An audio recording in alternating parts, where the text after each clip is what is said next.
Wie kann man schlechte Gewohnheiten ändern? Ich weiß nicht, wie es dir geht, aber wenn es um Gewohnheiten geht, habe ich doch ein paar Mödeli, sagt man in der Schweiz, so ein paar Dinge, wo meine Frau sagt, du, jetzt ist dann langsam okay. Und es gibt so gewisse Gewohnheiten, die sind extrem zerstörend. Und die Frage ist, wie kann man das mit Jesus ganz konkret lösen? Und ich beginne mit einer Geschichte, die das in dem Sinne erklärt. Und zwar, es war ein Mann gewesen, der wollte ein ganzes Haus kaufen. Da steht jetzt für ein Haus. Und der Besitzer sagte, nee, ich verkaufe das Haus nicht, das ist nicht verkaufbar. Und sagte, aber ich möchte gerne ein Zimmer kaufen von diesem Haus. Einfach ein Zimmer und das Haus gehört noch immer dir. Und der Besitzer hat gesagt, nein, ich verkaufe dir nicht ein Zimmer. Und dann sagt die Person, aber was wäre, ich würde einen Nagel kaufen. Und dann hämmere ich diesen Nagel in dieses Zimmer, das ich nicht kaufen kann. Und einfach, ich bin dann Besitzer von diesem Nagel in diesem Zimmer. Der Besitzer hat gesagt, komm, ein Nagel, von mir aus, gutes Einkommen, schadet nichts. Und am nächsten Tag kam der Mann, der den Nagel gekauft hatte, mit einem Sack vermoddertes altes Fleisch und hängte es an seinen Nagel, den er gekauft hatte, im Zimmer. Und das hat dann so krass gemieft und gestunken, dass man es im ersten Stock, im zweiten Stock, was war unerträglich, dann hat der Owner die Fenster aufgemacht und haben die Nachbarn gesagt, was stinkt aus eurem Haus raus? Und es war so schlimm, dass die Bewohner nicht mehr sagen konnten, ich kann gar nicht mehr da wohnen. Und dann hat sie gesagt, wir haben eine Bitte, kannst du nicht diesen Sack wegnehmen? Und hat gesagt, nein, ich habe den Nagel gekauft und ich kann da dran hängen, was ich will. Und dann sagte der Besitzer, okay, ich habe eine Bitte. Wenn du diesen Sack von faulem Fleisch wegnimmst, dann verkaufe ich das Zimmer. Hauptsache, der Geschmack ist weg. Und dann sagte er, nein, ich will dein ganzes Haus. Und die Poete ist folgendes, der Teufel braucht nicht dein ganzes Leben, er braucht nur einen Nagel, wo er reinhämmern kann in dein Leben. Und dann kommt er und hängt Themen hin, die sind total unerträglich. Und mit anderen Worten, es ist wie ein Topos. Du machst das kleine Tür auf und Spalt und dann läuft der Teufel rein, hält den Fuß hinein und irgendwann wirst du merken, das ganze Leben, deine Gedanken, deine Gefühle sind plötzlich geprägt von Dingen, die du gar nicht wolltest. Es beginnt immer mit einem klitzekleinen Nagel. Es ist interessant, wenn du schlechte Gewohnheiten hast, und das haben wir alle, wenn dir nichts in den Sinn kommt, dann frag deine Mutter oder deinen Vater und er sagt, okay, das sind nicht eine Sache, das sind zu viele Dinge. Aber es ist auch interessant, wenn Freunde über ein Leben urteilen, zum Beispiel, wenn jemand hat eine Freundschaft und die Freundschaft bricht auseinander und die Freundin sagt, ich habe keinen Bock mehr, dann sagt man manchmal, ja, die Freundin ist mega komisch, aber die Freunde würden sagen, wenn ich ganz ehrlich bin, es war offensichtlich, es war eigentlich nur die Frage der Zeit, weil der Freund kam zum Glauben, hatte einen Lifestyle in der Sexualität total toxisch, kam zum Glauben, hat ein Get-Free erlebt und irgendwann plötzlich fängt er an zu flirten. Er geht wieder in die Clubs und die Bars und er rutscht einmal aus, er geht fremd, ein zweites und drittes Mal und irgendwann sagt die Freundin, ich habe keinen Bock, eine Freundin zu sein von jemandem, der nicht treu ist. Und die meisten Freunde würden sagen, also wenn ich ehrlich bin, der Nagel hat man gesehen und es ist gar kein Zufall. Oder ein anderes Beispiel, dass jemand stirbt mit 53 Jahren, einem Herzinfarkt, das ist ein bisschen ein krasses Beispiel. Und dann fragt man die Freunde, sagen, ja, also wenn ich jetzt ehrlich bin, es hat sich abgezeichnet, weil die Person hatte immer zu kämpfen mit dem Gewicht, war wieder Vollmond, mal zugenommen, mal abgenommen. Und irgendwann hat die Person so abgenommen, war total fit wie ein Turnschuh, hatte in der Arbeitsstelle ein Problem und dann fingen sie wieder an zu essen, zu trinken, Schokolade, all dieses Zeugs eingestoppt. Und dann haben Freunde gesagt, wenn du so weiter isst, wird dein Herz sagen, das mache ich nicht mehr mit. Und dann eines Tages bleibt das Herz stehen. Und Leute denken, das hat man eigentlich sehen kommen. Und es ist interessant, wenn du mich fragst, was ist deinem Leben dann offensichtlich? Ich muss grübeln, es kommt mir nicht sofort in den Sinn. Aber wenn du von außen meine Kinder fragst, meine Frau sagst, dann sagen sie, ja, es gibt gewisse Dinge im Leben von Leo, die sind schon immer da und sie werden nicht besser, sondern immer wieder schlimmer. Und ich habe einen Satz aufgeschrieben, eine schlechte Entscheidung führt zu einem falschen Schritt. Es ist immer ein falscher Schritt. Und es entsteht eine schändliche Gewohnheit, einer nach dem anderen. Um das zu erklären, möchte ich in die Bibel eintauchen. Ein Mann, sein Name ist Simson. Und ich habe ein Bild von ihm gefunden. Ein unglaublich krasser Mann. Ich hätte auch von mir ein Bild nehmen können, aber ich habe gedacht, machen wir Simson. Simson hatte lange Haare. Er hatte Kraft ohne Ende, einen Auftrag von Gott, das Volk von Gott von den Philistern zu befreien. Er hat eine krasse Begabung, eine krasse Bestimmung gehabt. Und wenn man dieses Bild anschaut, ist es eine Ermutigung. Gott hat auch ein Bild über dich. Du bist kraftvoll, du hast eine Begabung, du hast ein Talent, du hast eine Bestimmung. Etwas unglaublich krass. Und eines Tages machte Simson nicht einen, sondern ein paar falsche Entscheidungen. Und gerne das nächste Bild. Er verliert alles. Haare weg. Kraft ist weg. Berufung ist weg. Er wird blind. Er ist elend. Er ist am Ende. Und am Ende stirbt er. Mega coole Geschichte. So, was ist die Pointe? Du kannst, egal wie begabt du bist, es ist keine Garantie, dass du nicht da endest wie Simson. Und es beginnt immer mit einem Nagel, mit einer Sache, die ist so unbedeutend klein und es bekommt eine Kraft und irgendwann nimmt sie den Ärmel rein. Es heißt in Richter Kapitel 15, Vers 1, und ich liebe diesen Vers, einmal, also irgendwann an einem Tag, das kann auch am Montag gewesen sein, vermutlich war es Dienstag, einmal kam Simson nach Gaza. Und Gaza war eine Stadt, die war von Gott verflucht. Es wohnten die Feinde da. Und es war ein Ort, wo Gott hat gesagt, in Gaza geht ihr nicht rein. Das ist nicht euer Vacation Destiny. Dort sah er eine Prostituierte. Hat er nichts falsch gemacht, weil das sieht man auch überall. Und jetzt Achtung. Und er ging zu ihr in das Haus. Jetzt denkst du, meine Güte, was hast du dann dir dabei gedacht? Mal ganz kurz theologisch, um das aufzurollen. Ich habe eine Landkarte mitgebracht. Wo hat Simson gestartet? In Zora. Er war in Zora. Ein Mann Gottes, eine Bestimmung von Gott, kraftvoll, wunderbare Haare. Er geht bis runter nach Gaza. Und es sind 56.250 bewusste Entscheidung, ich will nach Gaza, ich will poppen, ich will vögeln und ich will es auch machen. Das war nicht einmal ein Gedanke. Manchmal sagen Leute, oh, ich sah eine Frau, bin gerade in sie reingeschlupft. Das ist so ein Scheiß. Sondern irgendwann beginnt es ganz, ganz weit, wo es niemand sieht. Es kann sein, du liegst im Bett und denkst irgendwann, ich hätte so gerne Sex. Und du weißt vielleicht, das ist nicht deine Zeit. Und du gibst dem Raum mit 56.250 Schritten. Und irgendwann ist es nur noch ein Resultat deiner jeden Tag kleinen, bewussten Entscheidungen, die man trifft. Ein kleiner Nagel und es nimmt alles rein. Jakobus 1, Vers 21 sagt die Bibel, deshalb trennt euch von aller Schuld und von allem Bösen. Nehmt vielmehr bereitwillig Gottes Botschaft an. Es ist wie ein Samenkorn in euch hineingelegt. Das Reich Gottes ist in dich hineingelegt. Gut und Böse ist in uns hineingelegt. Menschen, die noch nie die Bibel gelesen haben, irgendwo und nirgendwo, die wissen, was ist gut und was ist böse. Das Gewissen hat der Geist Gottes in jeden Menschen hineingelegt. Auch wenn du nicht mal die Bibel lesen würdest, das ist Hoffnung für alle. Es wird euch retten. Man sagt auf Englisch, du kannst nur das verändern, was du beim Namen nennst.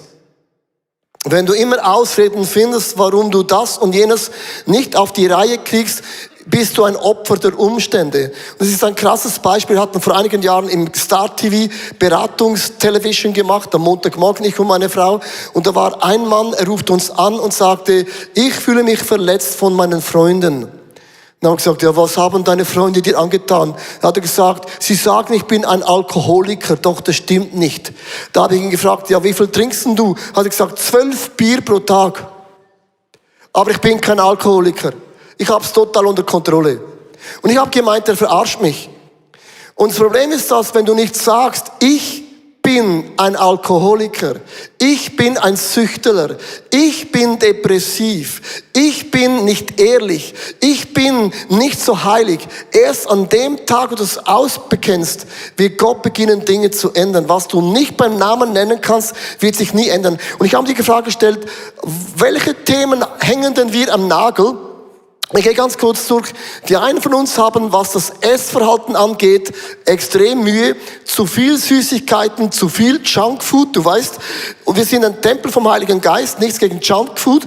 Aber es ist immer das Maß von dem, was man reinlässt in deinen Körper. Dann Gamen. Die einen von uns, die gamen stundenlange, sind auf Social Media, auf den Börsen, bei Bitcoin, ging jetzt wieder runter, darum sind alle wieder total depressiv. Oder die ganze Sexualität. Du kannst mit einem Knopfdruck Sex haben und es ist genauso konzipiert, dass es mega einfach ist. Es kann aber auch sein, du hast Süchte, Rauchen, Trinken, Drogen, das niemand sieht. Und eine Person hat mir gesagt, ich bin Coca-Cola Zero süchtig. Mit Eis und Zitrone. Auch das gibt es tatsächlich. Es kann aber auch sein, dass dein Mundwerk ist nicht gut. Du kritisierst andauernd. Du verurteilst immer Menschen. Du merkst, deine Zunge ist dermaßen zerstörend. So meine Frage ist heute an uns alle, auch online. Was für ein Nagel konntest du reinschlagen, wo der Feind einfach Themen hinhängt, die sind total unspektakulär am Anfang. Aber es beginnt dann irgendwann zu wuchern. Ich möchte ganz kurz erklären, was ist der Unterschied, warum sind schlechte Gewohnheiten so einfach? Schlechte Gewohnheiten sagt, du bekommst die Belohnung jetzt. Jetzt. Und die Schmerzen später. Die Bibel sagt, Sünde macht Spaß. Das sagt die Bibel. Die Bibel sagt, Sünde macht Spaß. Sonst würden wir gar nicht sündigen. Und es macht mega einen Kick. Es gibt total eins rein. Aber dann, ein bisschen später, ist der Preis, den du bezahlst von Lügen, von Betrügen, von Morden, von Unehrlichkeit, ist grausam. Warum ist gute Gewohnheit so schwierig? Der Schmerz kommt zuerst. Und das ist total perfid, weil das Schlechte ist so einfach. Aber das Gute bringt Schmerz. Wenn du nie Sport gemacht hast, gehst in das Fitnessstudio zum ersten Mal, du hast eine Woche lang Muskelkater und denkst, oh meine Güte, das macht gar nicht fit. Aber dein Sixpack sagt in einer Woche, ich sehe das Potenzial, I'm coming back. Oder wenn du fastest, die ersten 3 Tage ist deine Belohnung Mundgeruch, Kopfweh, bist grumpy, bist total krass, nicht gut drauf. Und nach dem 4. Tag beim Durchbruch sagst du plötzlich, wow, come on, I am in, I walk in the Spirit. Und dann ist dein Körper gar kein Thema mehr. Aber die Belohnung kommt immer später und der Schmerz tut weh. Und jetzt ganz kurz, schau dir mal das an. Beides hat einen Preis, stimmt's? Aber wenn du einen Preis bezahlen durfst und musst, dann sagt er, wenn ich einen Preis bezahle, dann bezahle ich dann lieber den Schmerz zuerst und dann später habe ich eine krasse Belohnung in dem Sinne. Ich habe ein Thema, wo ich kämpfe und ich bin, glaube ich, nicht die einzige Person und ich möchte es auch nicht schlecht machen, das ist das Smartphone. Social Media, das Smartphone. Ich habe für mich festgestellt, es ist mega interessant. Man kann scrollen und man sieht Videos, die gehen nur 3 Sekunden und krasse Sachen. Und ich habe für mich festgestellt, das ist mein Challenge. Also ich zeige euch ganz kurz einmal ein paar Zahlen und mir ist bewusst, es sind nicht die Zahlen von Gen Z. Aber man sagt, durchschnittlich in meinem Alter schaut man 4 Stunden Smartphone oder Netflix. Bei euch ist es 6 bis 8 Stunden pro Tag. Noch krasser, aber lass uns mal bei 4 bleiben, wir sind positiv. Wenn du jeden Tag 4 Stunden schaust, 365 Tage im Jahr, gibt es 1064 Stunden, die wir auf Social Media, beim Smartphone oder Netflix am Schauen sind. Wenn man sagt mal, man lebt 60, 80 Jahre, nehmen wir jetzt eine Zahl, die ersten 20 Jahre von uns, wir haben kein Social Media, ziehe mal ganz gut 20 Jahre ab, komme ich auf 60 Jahren. Wenn man 1460 Stunden pro Tag schaut an 60 Jahren, die wir leben, weil mit 80 sieht man ja nichts mehr, hört man nichts mehr, gibt es 87.600 Stunden, die wir am Smartphone sind. Die Zahl sagt dir nichts aus bis jetzt. Und das ist der Moment, wo ich dich überzeuge. Das sind 3.650 Tage verbringst du am Smartphone. Das sind 10 Jahre, ist dein Smartphone deine beste Frau. Dann heirate doch dein Smartphone. Und all the problems are gone. So, jetzt kommt meine Frage. Wer von uns verbringt 10 Jahre mit Worship, mit Bibellesen, mit Bibelstudium, auf den Knien, Gebet in der Church und dient mit? Wenn das Smartphone mehr Gewicht bekommt als mein geistliches Leben, dann ist kein Wunder, dass du nicht abgehst wie Schmitzkatze. Es ist kein Wunder, dass du nicht on fire bist für Jesus und sagen kannst, die Prinzipien von Gott funktionieren. Und als ich das gesehen habe, ich bin nicht bereit, 10 Jahre von meinem Leben einem Smartphone zu widmen, das auch mit mir noch Geld verdient und steinreich wird. Doesn't make sense. Ja, it doesn't make sense. Ich möchte 2 Punkte mit euch anschauen am Ende. Wie kann man eine schlechte Gewohnheit brechen? Man muss den Auslöser entfernen. Sprüche 4, 14 bis 15. Handle nicht so wie Menschen, denen Gott gleichgültig ist. Nimm sie dir nicht zum Vorbild. Folge einem Beispiel nicht, sondern meide das Böse. Fliehe vor ihnen. Bleib auf dem geraden Weg stehen. Weil es gibt einen Kreislauf, den du verstehen musst. Es beginnt mit einem Auslöser. Dann kommt das Verlangen, Gaza, Prostituierte, eine Reaktion, ich gehe hier nach Hause zu ihr und dann eine Belohnung, ich hatte Sex und dann hast du eine schlechte Gewohnheit. Der Kreislauf hört nie auf und du musst wissen, was löst es aus bei dir? Es sind 5 Punkte, die ich ganz kurz mit dir anschauen möchte. Welches von diesen Punkten ist dein Einfallstor?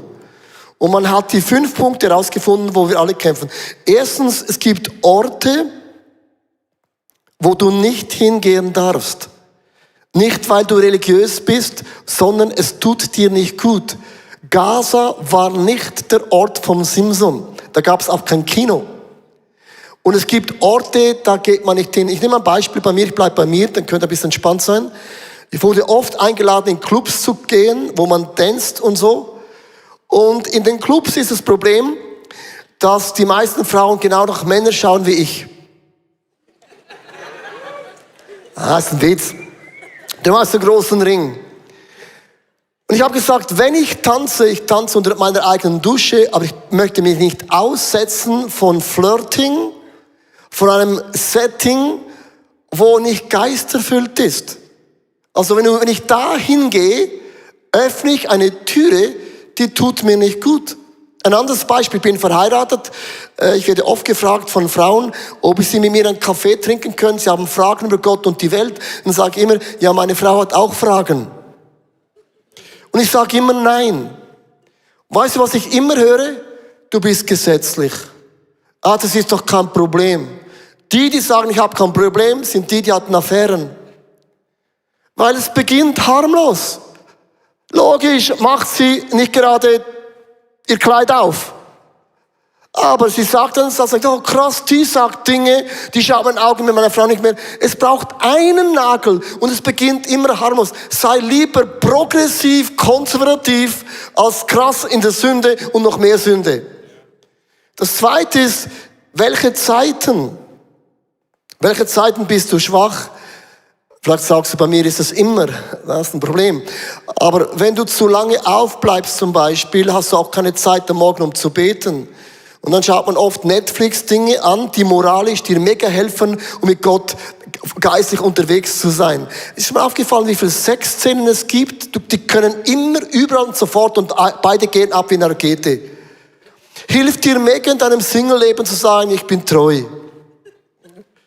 Deine Stimmung komme zu kurz in der Arbeit, in der Berufsausbildung, im Studium. Ich fühle mich so unter Druck und unter Druck kommt oft so, das habe ich mir verdient.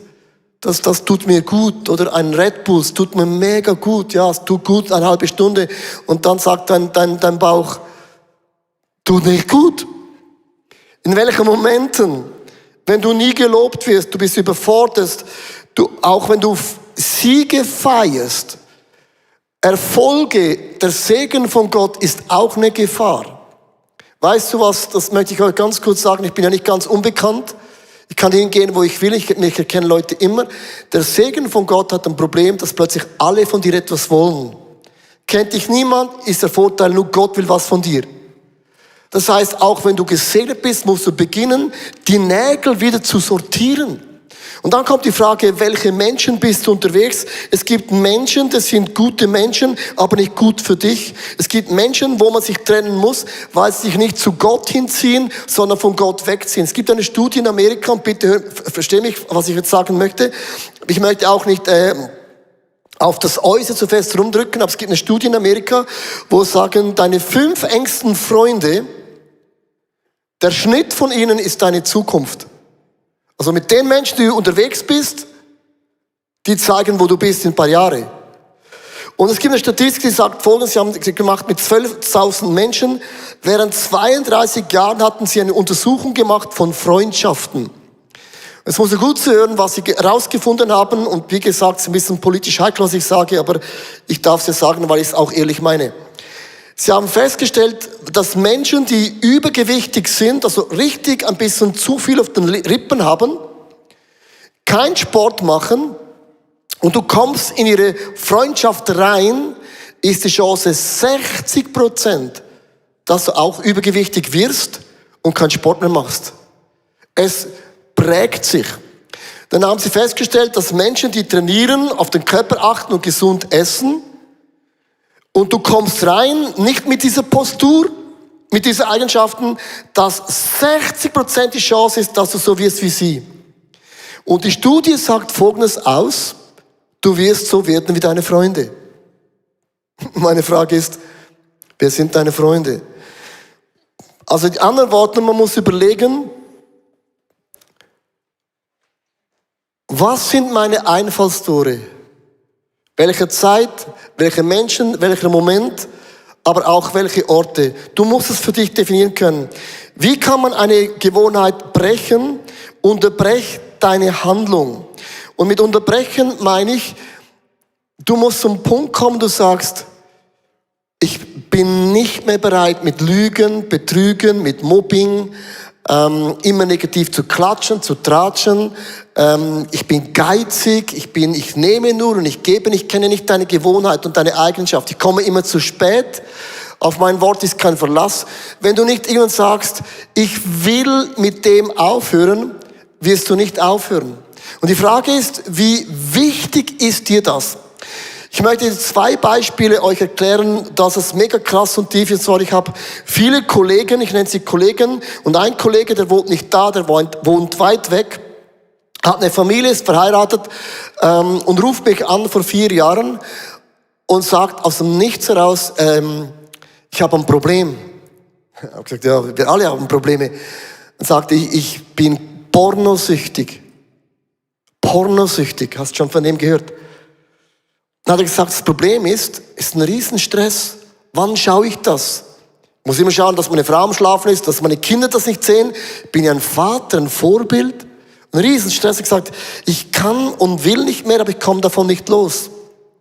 Und dann sagt er, ich habe meinen Pornokonsum schon gehabt vor meiner Hochzeit. Und ich habe sie mitgebracht in die Hochzeit, in die Ehe. Und meine Frau weiß es nicht.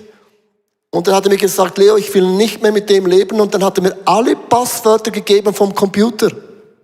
Hat gesagt, du bist heilig, auf dich kann ich vertrauen. Dann habe ich gedacht, ja, heilig bin ich in Jesus, aber ich habe auch meine Themen.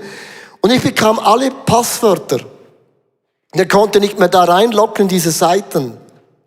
Und um eine lange Geschichte kurz zu machen, in 3 Jahren ging er in die Seelsorge, ging in die Therapie, weil das Problem ist nicht Porno, sondern warum konsumierst du Pornos und wieso kommst du nicht mehr los?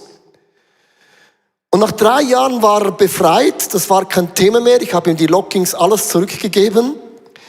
Und es möchte erklären, wenn du einmal pornosüchtig gewesen bist, bist du es immer. Und du kannst, wenn dich Jesus frei macht, nicht mehr das Smartphone antatschen, weil der Teufel wartet wieder. Die Bibel sagt, du kannst Dämonen austreiben, das ist easy, das ist das Einfachste, was es gibt. Aber wenn du nicht heilig lebst, kommen 7 zurück, es wird noch schlimmer. Ein anderes Beispiel zum euch erklären, weil wenn mein Freund mir das dann gesagt hat, weißt du, was bei mir macht? Ich denke, ja, gute Nacht, ich bin heilig, ja, in Jesus. Ich habe zu ihm gesagt, also wenn du deine Sünden bekennst, dann möchte ich dir sagen, was sind meine Themen. Und ich habe ihm meine Themen anvertraut. Und weißt du, wann Gott Wunder macht? Wenn wir uns demütigen. Es ist das Demütigste, was es gibt, wenn du deinen besten Freunden sagst, ich habe ein Problem. Ich komme von dem nicht los. I don't fake it. Ich verstecke es nicht mehr. I need you. Und das ist der Moment, wo Heilung geschieht, weil du kannst dein Problem Jesus noch lange sagen, ganz alleine mit Tränen in den Augen auf den Knien. Ich glaube, er hört das auch. Aber es hat dann Kraft, wenn du die Sünden bekennst voreinander, auf Gott das vergibt und dich heiligt. Und das ist ein mega wichtiger Punkt, weil wenn jemand mir sagt, dass er gewisse Gewohnheiten hat, ich bin der Erste, der sagt, ich werfe meinen Stein sicher nicht. Ich habe genauso meine Themen, wo ich dran bin. Wir sind alle im gleichen Boot. Christus sein bedeutet nicht, wir sind perfekt, aber ich möchte Jesus Christus jeden Tag ähnlich werden. Und wenn es Eigenschaften gibt, die sind zerstörend in meiner Ehe, die sind toxisch, dann will ich mit denen Dingen nicht mehr weiter leben. Ich bin zur Freiheit in Christus berufen. Ich möchte 2 Fragen am Ende euch stellen. Ich stelle sie auch mir. Die Gewohnheit, die du heute hast, prägt, wer du morgen sein wirst. Und die Frage ist, bist du happy, wer du morgen sein wirst? Gefällt dir die Richtung, die deine Gewohnheiten dich konkret hineinführen werden? Um zurückzugehen zu Simson, es gibt eine schlechte Botschaft. Er ist 56.200 Schritte bewusst in die falsche Richtung gelaufen. Das Problem war nicht nur seine Schritte, sondern was er anfixiert hatte. Also wenn Minderwert und Eifersucht und Missgunst und schlechtes Reden und Kritisieren, ich habe jemand gefragt, was für Kleider soll ich anziehen beim Jesus First Conference bei den jungen Leuten? Und sagte eine 19-Jährige zu mir, ist scheißegal, wirst erst kritisiert. Das ist ein krasses Statement. Es gibt Menschen, egal was du machst, es ist immer nicht gut. Das ist Bad News. Aber es gibt eine gute News. Simson hätte sich umdrehen können und sagen, okay, ich habe 56.250 Schritte die Chance, um mich Gott zuzuwenden. Die Frage ist nicht, was ist deine Gewohnheit, die Frage ist, in welche Direction schaust du und in welche Direction gehst du? Christus sein heißt nicht, ich bin perfekt, ich habe so eine Kontrolle, sondern ich schaue auf den, der ist und war und immer bleibt. Der mich in meinem Leben befreien wird. Ich schaue dich an, Jesus, weil du kannst Dinge in meinem Leben verändern, die die Welt nicht verändern kann. Und es ist nicht Gaza, sondern Jesus.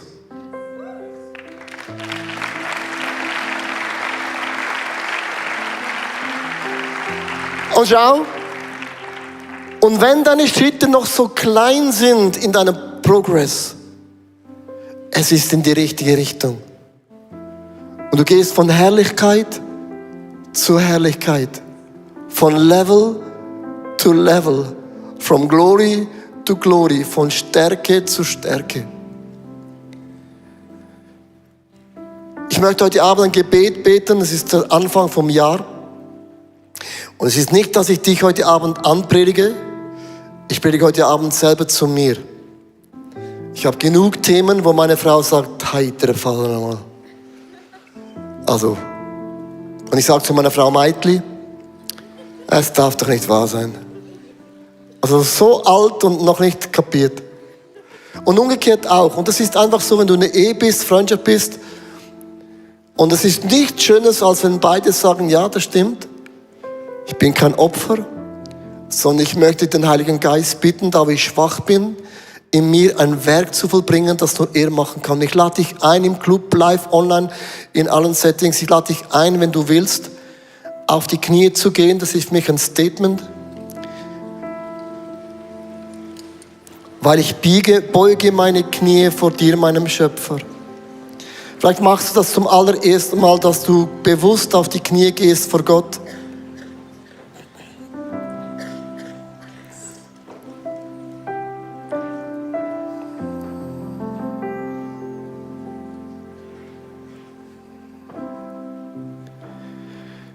Ich möchte dir Danke sagen, Vater im Himmel, dass du mich dennoch liebst, obwohl ich Dinge verbockt habe. Du schaust mich an mit den würdigen Augen und bist stolz, weil ich dein Sohn und deine Tochter bin. Und während ich diese Dankesgebete formuliere, merke ich einfach, ich bringe das wie in meinem Herzen nicht zusammen, in meinen Gefühlen. Weil wenn Leute immer das Gleiche falsch machen, irgendwann reißt mein Liebes- und Geduldsfaden. Aber das ist bei dir nicht so. Ich beuge heute Abend meine Knie, vielleicht zum allerersten Mal, vielleicht zum allerxten Mal. Aber du hast mich geformt im Leibe meiner Mutter. Du hast mich kunstvoll geprägt. Mit einem DNA, mit einer Bestimmung, die ich mir nicht aussuchen konnte. Jeden Tag von deinem Leben hast du eingetragen in diese Bücher, noch bevor einer begann.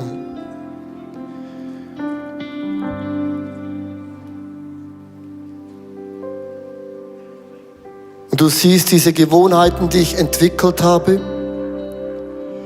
wo ich lüge, wo ich betrüge,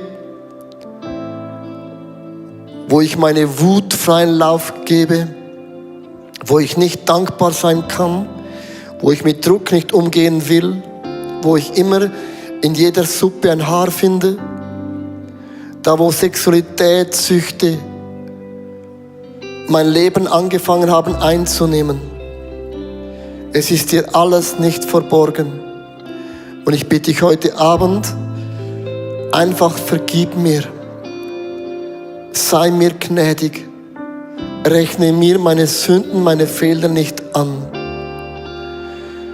Und wenn ich dieses Gebet bete, habe ich diesen Wunsch, dass nicht diese Gewohnheiten wie ein Fluch auf mich kommen müssen. Mensch gesehen weiß ich, wo ich enden würde. Aber du hast gesagt, deine Gnade ist größer als das, was ich verdienen würde. Und ich appelliere heute Abend an deine Gunst, an dein Erbarmen, an deine Leitungsfähigkeiten in allem, was ich bin und tue, mache.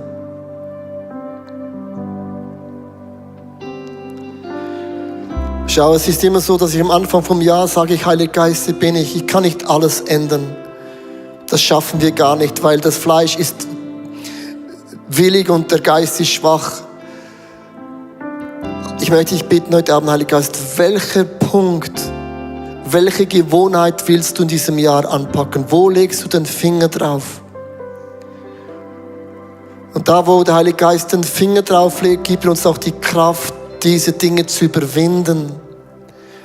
Und sei es 56.250 Schritte in die Gegenwart Gottes, dann werde ich diesen Weg einschlagen. So lasst uns einen Moment, wo auch immer wir sind, einfach inne sein und sagen, Heiliger Geist, auf welches Thema legst du in diesem Jahr den Schwerpunkt?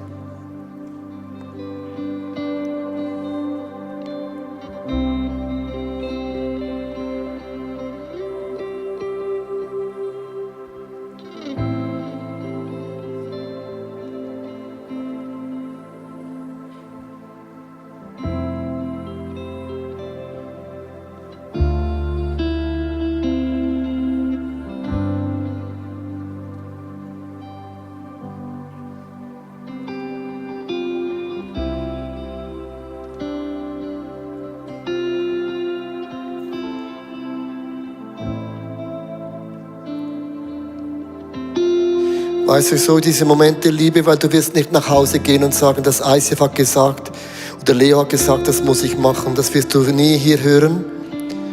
Darum nehmen wir uns bewusst diese Ruhe, weil Gott ist dein Gott und ich bin es nicht. Auch ICF ist nicht dein Gott, es ist nur ein Gefäß. Heute Abend spricht der lebendige Gott zu dir. Wir sind seine Schafe und wir hören seine Stimme. Und wir verstocken unser Herz nicht, wenn er zu uns spricht. Und wir sagen, ja, gib mir eine Strategie, wie ich diese Dinge unterbrechen kann im Namen von Jesus. Und ich spreche heute Abend diesen väterlichen Segen dir zu, dass die Kraft Gottes ist mächtig in dir. Gott hat uns auch die Gabe gegeben der Disziplin. Es ist auch eine Geistesfrucht, auch Dinge durchzuziehen. Und ich segne dich heute Abend, dass diese Ketten der Süchten, der Gewohnheiten, der Negativität in deinem Leben im Namen von Jesus fällt. Und ich löse dich heute Abend auch von dämonischen Eigenschaften, die dich gefangen genommen hat. Sie haben nicht dieses Wort, sie haben nicht die Autorität, sie haben nicht mehr die Erlaubnis und nicht mehr das Recht zu bleiben im Namen von Jesus. Weißt du, wo Wunder geschehen? Da, wo wir uns zu Jesus ausstrecken. Er ist der Anfänger und Vollender von unserem Glauben. Er ist der ein Wort spricht. Und ich und mein Haus sind frei. Wir glauben wirklich, dass Jesus auch zu dir redet, auch gerade durch die Message. Nimm dir Zeit, das wirklich in deinem Leben jetzt zu etablieren. Und auch vielleicht braucht es amix so ein paar Wochen, wo du daran kaufst, ein paar Tage, und dann nimm dir Zeit die nächste Woche, schreib Sachen auf und verinnerliche das, wie Jesus redet wirklich in dein Leben. Er hat etwas vor. Yes, und wenn du mehr Informationen willst, dann darfst du unbedingt unserem Telegram-Channel folgen. Er wird da unten eingeblendet für dich jetzt. Du kannst einfach mal drin hineinschauen, was so für Angebote noch vor Ort auch stattfindet. Dort wollen wir dich nämlich ganz herzlich einladen, dass du uns auch vor Ort darfst besuchen kannst. Komm unbedingt mal vorbei. Unter anderem gibt es auch Sunday Night Extended, wo am 5 Uhr schon im City Room stattfindet, wo wir ganz praktisch in kleinen Gruppen teilweise die Sachen zusammen anschauen, Bible Studies machen etc. Hey, wir freuen uns, wenn du vorbeikommst. Ja, und jetzt segnen wir dich, dass Jesus dich führt und dass Jesus das, was er angefangen hat in deinem Leben, so richtig durchzieht und zum Ausbruch bringt. Amen. Amen.